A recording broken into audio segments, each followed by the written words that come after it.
ಶ್ರೀ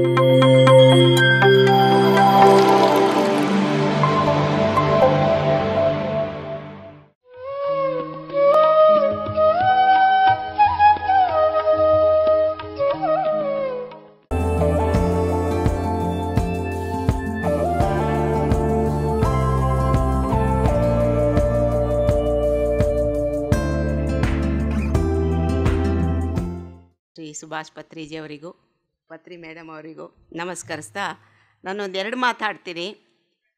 ಈ ಸೈಟು ನನ್ನ ತಮ್ಮ ಕೊಟ್ಟಿರೋದು, ನಾನಲ್ಲ. ಆದರೆ ನನ್ನನ್ನು ಗುರುತಿಸ್ತಾರೆ, ನನಗೊಂದು ಹೆಮ್ಮೆ ಅಷ್ಟೇ. ಹೂವಿನ ಜೊತೆ ನಾರು ಸ್ವರ್ಗ ಸೇರ್ತು ಅಂತ ಹೇಳ್ತಾರೆ, ಆ ಥರ ಅಂದ್ಕೊಳ್ತೀನಿ. ಫಸ್ಟು ಇದು ಅವನಿಗೆ ಯಾವುದಾದ್ರೂ ದೇವಸ್ಥಾನಕ್ಕೆ ಕೊಡಬೇಕು, ಈ ಪಬ್ಲಿಕ್ ಸೋಷಿಯಲ್ ಸರ್ವಿಸ್ ಅವ್ರಿಗೆ ಕೊಡಬೇಕು ಈ ಜಾಗ ಅಂತ ಇತ್ತು ಮನಸ್ಸಲ್ಲಿ. ಹಾಗೆ ದೇವಸ್ಥಾನಕ್ಕೆ ಹೋದಾಗೆಲ್ಲ ಅವರು ಈ ಟ್ರಸ್ಟಲ್ಲಿ ಹೋಗೋದು, ಕೇಳೋದು, ಮಾಡೋದು ಹೀಗೆ ಮಾಡ್ತಿದ್ದ. ಹಾಗಾಗಿ ಅವ್ನಿಗೆಲ್ಲೂ ಇಷ್ಟ ಆಗ್ತಿರ್ಲಿಲ್ಲ. ಅಯ್ಯೋ ಒಳಗಡೆ ಹೋದರೆ ಟ್ರಸ್ಟಲ್ಲಿ ಜಗಳ ಮಾಡ್ತಾರೆ, ದುಡ್ಡು ಕೇಳ್ತಾರೆ, ಒಂದೊಂದು ಹೇಳ್ತಾನೇ ಇದ್ದ. ಆಮೇಲೆ ಆ ಟೈಮಲ್ಲಿ ನಾನು ಧ್ಯಾನಕ್ಕೆ ಬಂದಿದ್ದೆ. ಈ ಧ್ಯಾನಕ್ಕೆ ಬಂದಾಗ ನನಗೊಂದು ತುಂಬ ಈಸಿ ಅನ್ನಿಸ್ತು.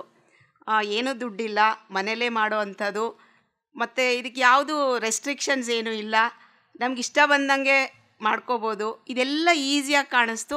ಮತ್ತು ಇದು ಯಾವುದು ಮತಕ್ಕೆ, ಜಾತಿಗೆ, ಧರ್ಮಕ್ಕೆ, ಒಂದು ಸೊಸೈಟಿಗೆ ಇರೋ ಅಂಥದ್ದಲ್ಲ. ನಮ್ಮೊಳಗೆ ನಾವು ಪ್ರಯಾಣ ಮಾಡೋದು, ನಮ್ಮನ್ನು ನಾವು ತಿಳ್ಕೊಳ್ಳೋದು ಅಷ್ಟೇ. ಒಬ್ಬ ಮನುಷ್ಯನಿಗೆ ಬೇಕಷ್ಟೇ ಇದು. ಅದು ಯಾವುದೇ ಜಾತಿ ಆಗಿರ್ಬೋದು, ಮತ ಆಗಿರ್ಬೋದು, ಈ ಥರ ಒಂಥರ ಜನರಲೈಸ್ ಕಾನ್ಸೆಪ್ಟ್ಗಳು ನಂಗೆ ತುಂಬ ಇಷ್ಟ ಆಯಿತು.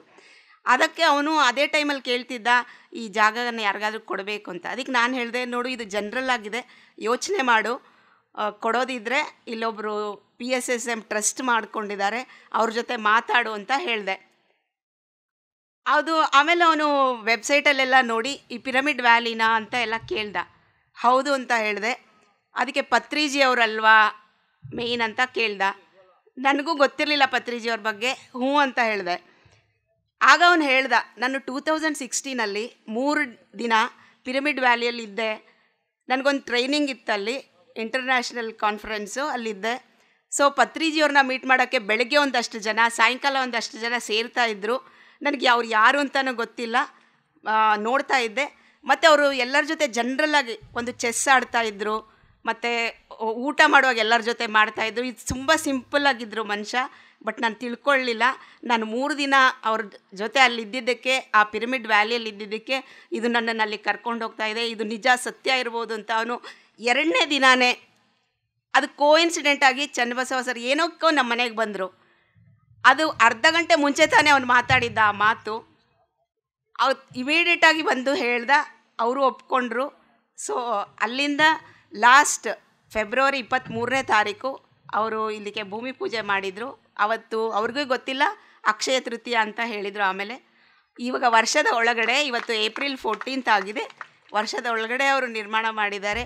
ಇದ್ರ ಹಿಂದೆ ತುಂಬ ಎಫರ್ಟ್ ಇದೆ, ಎಲ್ಲ ಮಾಸ್ಟರ್ಸ್ದು ಎಫರ್ಟ್ ಇದೆ. ಇದಕ್ಕೆ ಸೇರಿರೋಂಥ ಒಂದೊಂದು ಕಾಯಿನ್ ಕೂಡ ತುಂಬ ಎನರ್ಜಿ ಇರೋ ಅಂಥದ್ದು ಅಂತ ನಾನು ನೆನೆಸ್ತೀನಿ. ಇಲ್ಲದ್ರೆ ಇಷ್ಟು ಜನ ಸೇರ್ಲಿಕ್ಕೆ ಸಾಧ್ಯ ಇಲ್ಲ. ಸೊ ಇದನ್ನು ಹೇಳ್ತಾ ನಾನು ಅವಕಾಶ ಕೊಟ್ಟಿದ್ದ ಎಲ್ಲರಿಗೂ ಥ್ಯಾಂಕ್ಸ್ ಹೇಳ್ತೀನಿ. Thank you so much.